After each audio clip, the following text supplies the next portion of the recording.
भगवान, मैं क्या सुन रही हूँ? कल सुबह होते ही फूल को फांसी हो जाएगी। मैं ऐसा हरगिज़ नहीं होने दूंगी। कल सूर्य निकलने से पहले मैं आज ही उसे इस झील से निकाल देती हूँ। चलती हूँ मैं।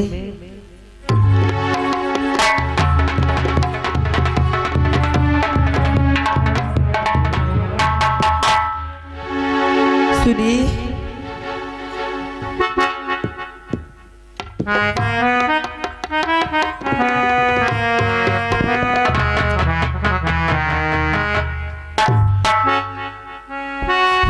माला जी, आप यहाँ आ गए। देखो ना माला जी, देखो ना क्या से क्या हो गया। सब कुछ बर्बाद हो गया माला जी। अब ये फूल कर भी क्या सकता है, क्योंकि कल मेरे हाथ पैर नचवा लिए जाएंगे। मेरा सर धड़ से अलग कर दिया जाएगा। नहीं फूल, तुम्हें कुछ नहीं होगा। तुम अभी इस चीज को छोड़कर चले जाओ यहाँ से। हाँ नहीं माला जी, तुम यहाँ से भाग जाओ। आप तो जानते हैं अगर मैं यहाँ से भाग गया तो वैसे भी महाराज राजद्रोही कह रहे हैं। मैंने राजद्रोह नहीं किया, फिर भी राजद्रोही साबित हो जाऊंगा माला जी। नहीं माला जी, लेकिन मेरा विश्वास करो, मैं भगवान की सौगंध खा के कहता हूँ, मैंने कोई खून नहीं किया। मैंने युवराज जी को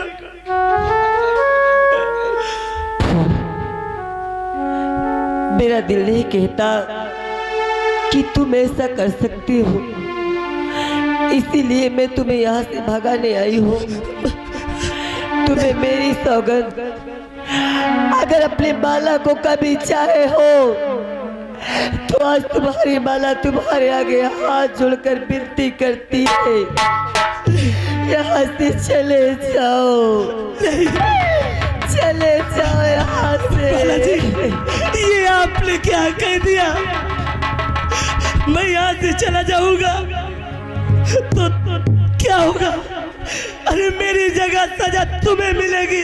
किसी को मालूम हुआ कि तुमने मुझे भगाया है तो इसलिए जो भी हो भगवान के लिए आप मुझे जहाँ उचित हाल में ऊपर रहने दो माला जी। नहीं, मेरे लिए अपनी जान मुसीबत में मत, मेरी चिंता बिल्कुल मत करो।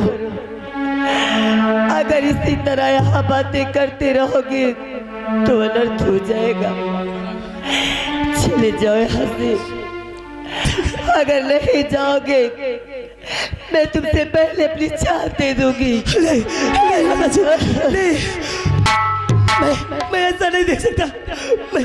मैं जाता हूँ, मैं अभी जाता हूँ माला जी, लेकिन अपना ख्याल रखना। जाने वाले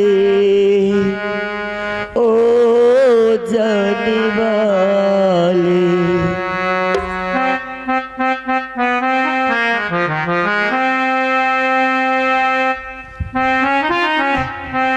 जाने वाले हो जाने वाले, जाने वाले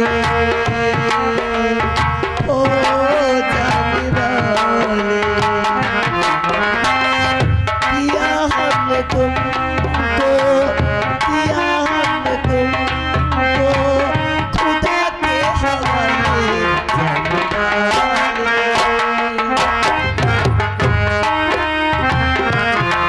जाने वाले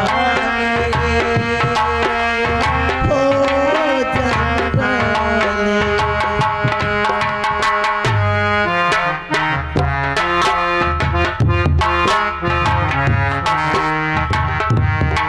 मेरा कहबा भी तू है, मेरा अल्लाह भी तू है, मेरा कहबा भी तू है, मेरा मौला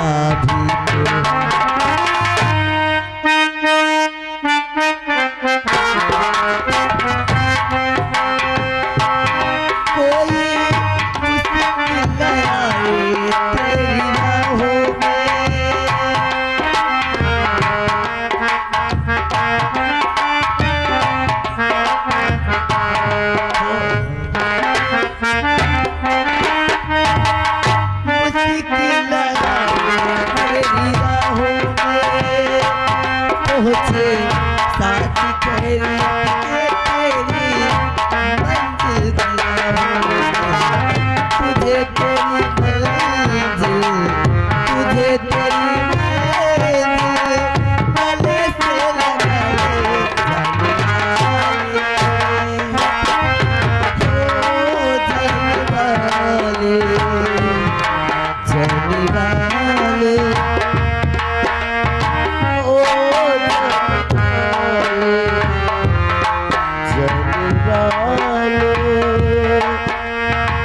ओ जाने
भैया कहाँ?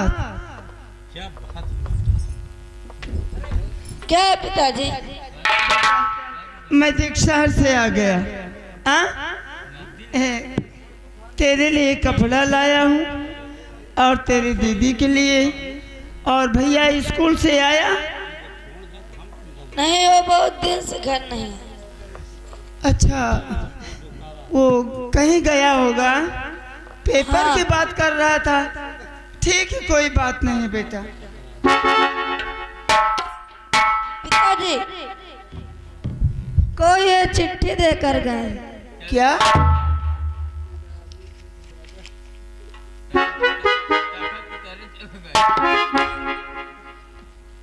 ये कहाँ करने होता है बेटा? तुझको आता है? मुझे नहीं आता पिताजी।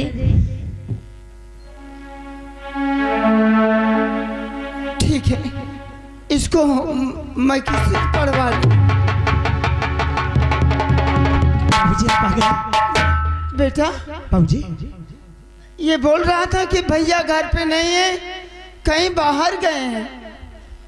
बस ऐसे ही गया था बाबूजी, एक मित्र के यहाँ बहुत जरूरी काम था। अच्छा अच्छा। ये एक चिट्ठी आई है, कहाँ के न्योता है?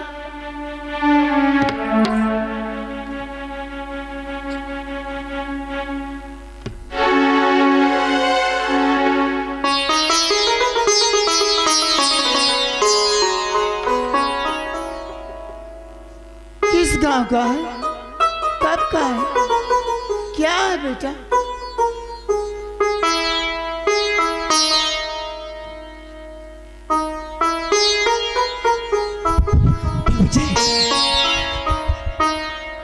बाबूजी ये कोई दावत अपने रिश्तेदारों के हाथ नहीं आई बाबूजी, ये तो कार्ड लेटर है। क्या? हाँ बाबूजी, मैं कहता था ना। मैं समझा नहीं। बाबूजी ये कुछ और नहीं, आपके आशीर्वाद और मेरी मेहनत का फल है बाबूजी। मतलब मैं आपसे कहता था ना कि मैंने पुलिस की नौकरी के लिए एक फॉर्म भरा है बाबूजी, वही है ये। मुझे कल ही ट्रेनिंग में वहाँ शामिल होना है, इसका मतलब मुझे आज ही यहाँ से निकलना होगा बाबूजी। बाबूजी क्या तू पुलिस इंस्पेक्टर हो गया? अरे हाँ बाबूजी, पुलिस इंस्पेक्टर हुआ नहीं, आपका आशीर्वाद साथ साथ रहा तो ट्रेनिंग में भी मेहनत करूंगा और एक न एक दिन मैं पुलिस इंस्पेक्टर बनूंगा और हम सबके सपने साकार हो जाएंगे बाबूजी। बाबूजी ये बात सुनकर आपको खुशी नहीं हुई? मच्छर नौकरी नहीं कर। ये आप क्या कह रहे हैं बाबूजी? अब जब खुशी का टाइम आया तो आप कहते हैं वहां मत जा। अरे जिस खुशी को पाने के लिए मेरी बहन रात दिन दूसरों के हाथ चूल्हा चौका करती थी, जिस खुशी को पाने के लिए मेरा छोटा भाई भूख प्यास से मरता था कभी कभी, जिस खुशी को पाने के लिए आप इस अवस्था में भी इतना कष्ट उठाते थे, और आज आप कह रहे हैं कि मैं ना जाऊं। आखिर क्यों बाबूजी, आखिर क्यों? बेटा तू पुलिस की नौकरी करेगा, गरीबों को सताएगा, गरीबों को खून चूसेगा। बाबूजी ऐसी नौकरी तुझे नहीं करना है बेटा। नहीं बाबूजी, आप ये क्या कह रहे हैं? मैं और गरीबों को सताऊंगा? नहीं बाबूजी। मैं जानता हूँ, लेकिन तेरी जिद है कि नहीं मैं ये ड्यूटी करूंगा, ये नौकरी लूंगा। बाबूजी तो मुझे 3 वचन दे जाने से पहले कि बाबूजी जो तुम मांगोगे वो मैं दूंगा। बाबूजी हम सबके स्वप्न को साकार करने के लिए मुझे ये नौकरी करना ही होगा। और रही बात आपको वचन देने की, 3 क्या बाबूजी, यदि 30 वचन भी आप कहें तो मैं मानने के लिए तैयार हूँ बाबूजी। बेटा तू जब नौकरी पा जाएगा तो पहली बात ये, किसी से 1 पैसे घूस नहीं लेना है। बाबूजी मैं आपको ये वचन देता हूँ कि अगर मालिक ने मुझे नौकरी दे दी तो मैं कभी किसी से घूस नहीं लूंगा। और दूसरी बात ये है बेटा, किसी गरीब को कभी सताना नहीं, उसकी मदद करना। मैं ये भी वचन देता हूँ कि मैं हमेशा गरीबों की मदद करूंगा, उन्हें सताऊंगा नहीं। और तीसरी वचन ये, चोर बदमाश डाकू मिले उसे कभी छोड़ना नहीं, तुझे तेरी माँ की दूध। ठीक है बाबूजी, मैं वचन देता हूँ कि आपकी हर आज्ञा का पालन करूंगा बाबूजी। इंसाफ करना बेटा। ठीक है बाबूजी, मेरे पास समय बहुत कम है, मुझे अभी इसी वक्त निकलना होगा, नहीं तो गाड़ी छोड़ जाएगी। चल भैया। हाँ बाबूजी चलो जल्दी से चलते हैं, कुछ नाश्ता करके निकल जाते हैं।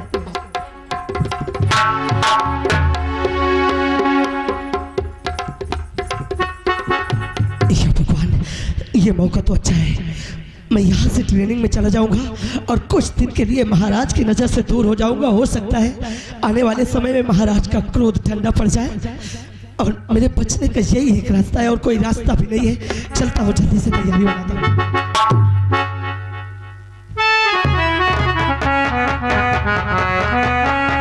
राज सेवक, राज सेवक, कहाँ भर गए सबके सब?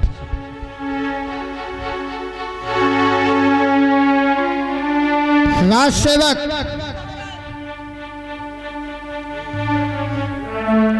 तूफान इसी कहाँ है? बुला कर लाओ। अभी गया महाराज।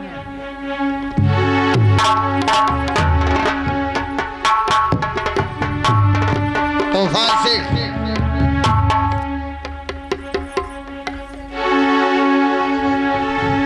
महाराज, महामंत्री, उस राज विद्रोही को ले आओ, उसके दंड देने का समय हो गया है। महाराज, अफसोस है। कैसा अफसोस?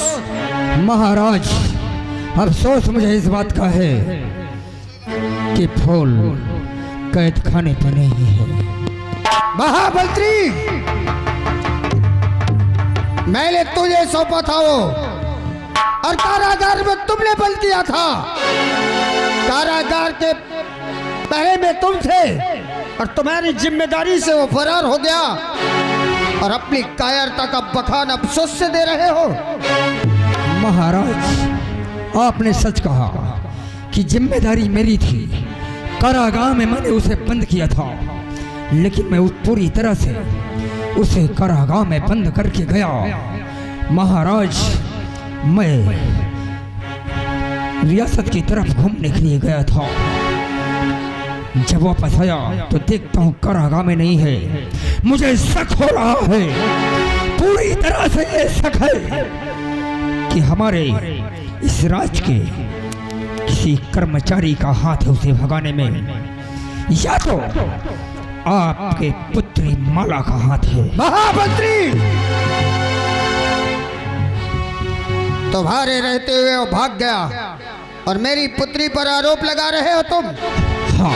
अगर ऐसी बात है या दरबार के किसी कर्मचारी ने उसकी मदद की है या फिर मेरी पुत्री माला ने की है, जाओ उसे पकड़ कर लाओ। हम उसी के मुख से कबूल करवा लेंगे कि भागने में उसकी मदद किसने की थी। महाराज, आपकी आज्ञा हमारे हाथों पर है।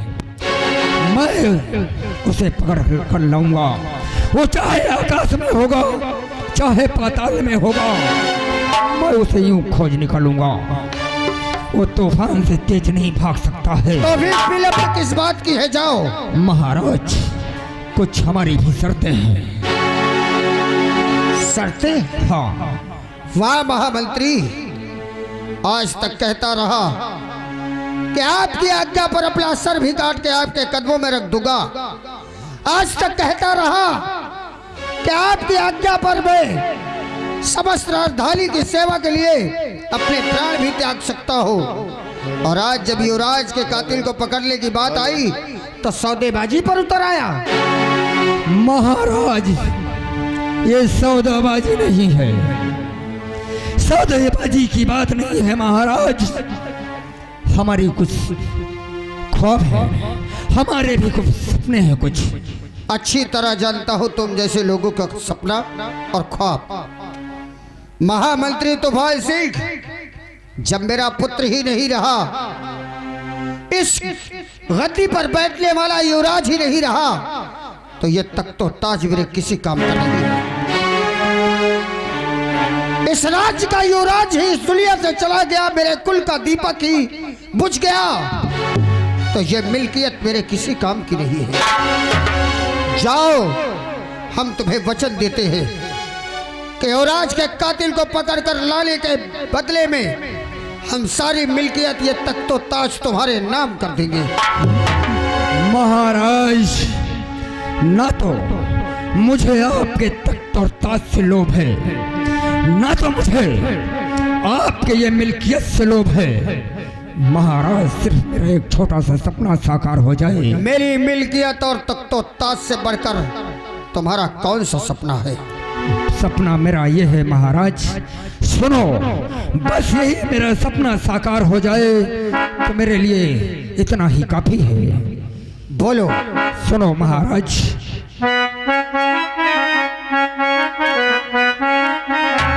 और अपनी बेटी से शादी रचा दीजिए।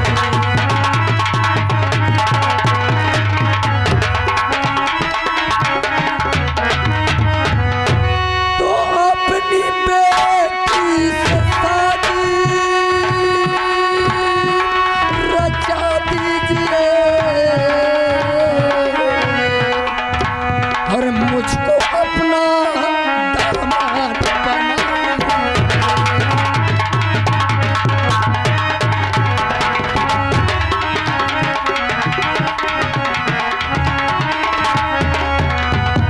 और अपना दामाद मुझको बना दीजिए।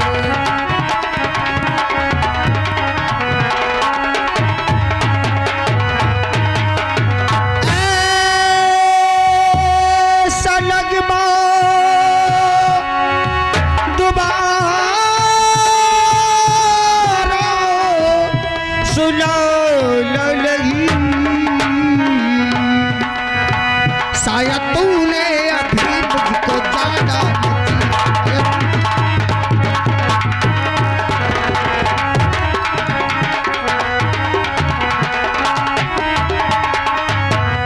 और शायद तूने अभी मुझको जाना नहीं।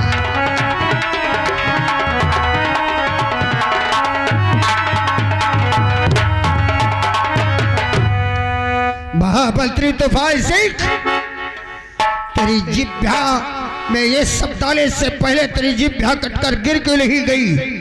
मेरी पुत्री जो तुझे बाप का स्थान देती है उससे विवाह करने की बात करता है कमीने। अरे मेरे पुत्री के जूतियों में पॉलिश करने की औकात नहीं है तेरी, और उससे विवाह के ख्वाब देख रहा है। महाराज अमर सिंह, मेरी औकात क्या है? आज तुझे मैं अपनी औकात दिखाऊंगा। अगर मैं तेरे आंखों के सामने तेरी बेटी को अपनी रखेल ना बनाया तो मेरा नाम तूफान सिंह नहीं। सच कहा है किसी ने कि जब कुत्ता पागल हो जाए, जब पालतू कुत्ता पागल हो जाए तो उसे मार देना चाहिए, अन्यथा वो अपने मालिक को काटने लगता है। तू मेरे दरबार का वो कुत्ता जो पागल हो गया है, और तुझे जिंदा छोड़ना मेरी सबसे बड़ी भूल होगी। कबीले, मेरी पुत्री का नाम भी अपनी जिह्वा पर लाया तो तेरे इतने टुकड़े कर दूंगा, तेरे साथ पुस्तक गिर नहीं पाएगी। अमर सिंह, मैं तेरा वो हस्र करूंगा कि कभी तूने ख्वाब में भी नहीं सोचा होगा। मैंने ये प्रतिज्ञा किया है कि माला होगी तो मेरी होगी। हरामजादे, मुझे मेरे नाम से संबोधित करके तूने बगावत की बू फैला दी। अब तुझे जीने का कोई अधिकार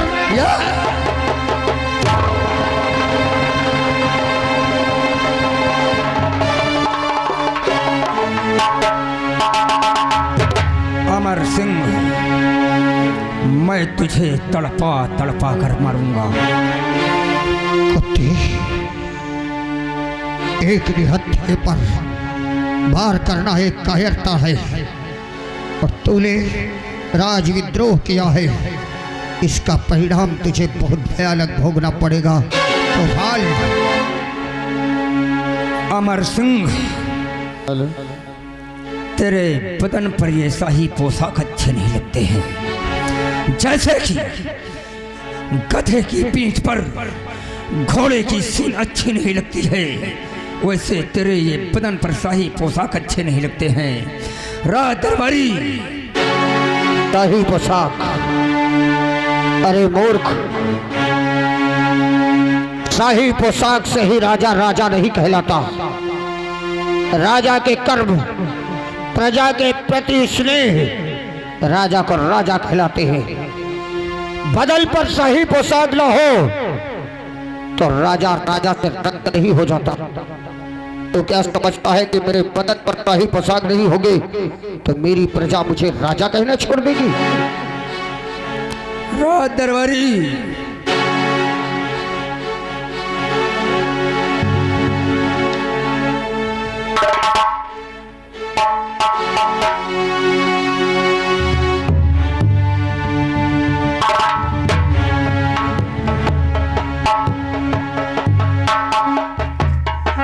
मेरे बदन से तू शाही पोशाक नहीं, बल्कि ये समझ ले कि राज विद्रोह करके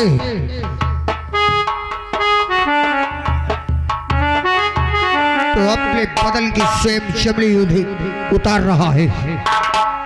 एक बात मेरी काल खोल कर सुन ले।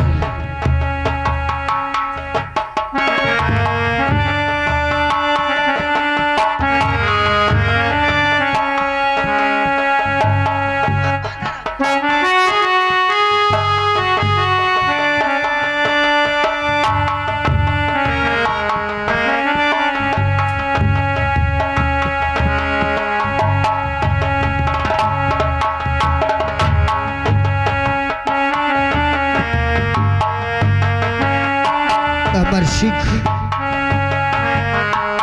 जब तक इस धरती पर जिंदा है मेरी प्रजा मुझे राजा ही मानती रहेगी। और रही बात तेरी, तो एक दिन तुझे ऐसी भयानक मौत के हवाले किया जाएगा कि तेरी रूह तक कांप जाएगी। अमर सिंह, मौत तो तेरे सामने खड़ी है, फिर भी तो मौत से डर नहीं रहा है। तुझे मौत से जरा सा भी डर नहीं लग रहा है अमर सिंह? मौत से डरते हैं तुम जैसे कायर लोग। वीर योद्धा मौत को अपने गले का हार समझते हैं। और रही बात तेरी, तो ये मत समझ कि वक्त हमेशा एक का होता है। आज तो मेरे कार्यकर्ताओं को मिलाकर मुझे निहत्था समझकर मुझे अपने कब्जे में ले लिया है, परंतु याद रखना, एक दिन तुझे भी भयानक मौत मिलेगी। मौत किसको मिलेगी वो तो वक्त ही बताएगा अमर सिंह। आज मौत बनकर मैं तेरे सामने खड़ा हूं अमर सिंह, मैं खड़ा।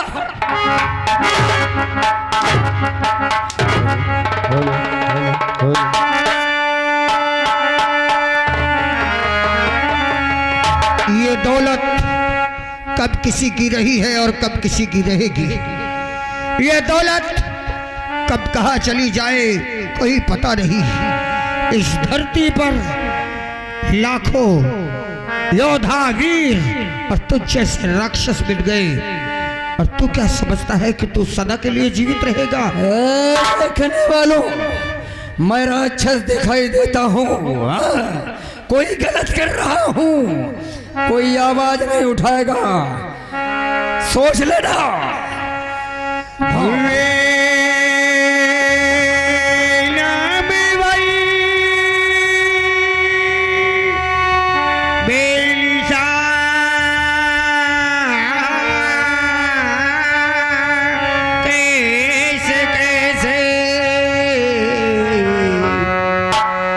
जमी खा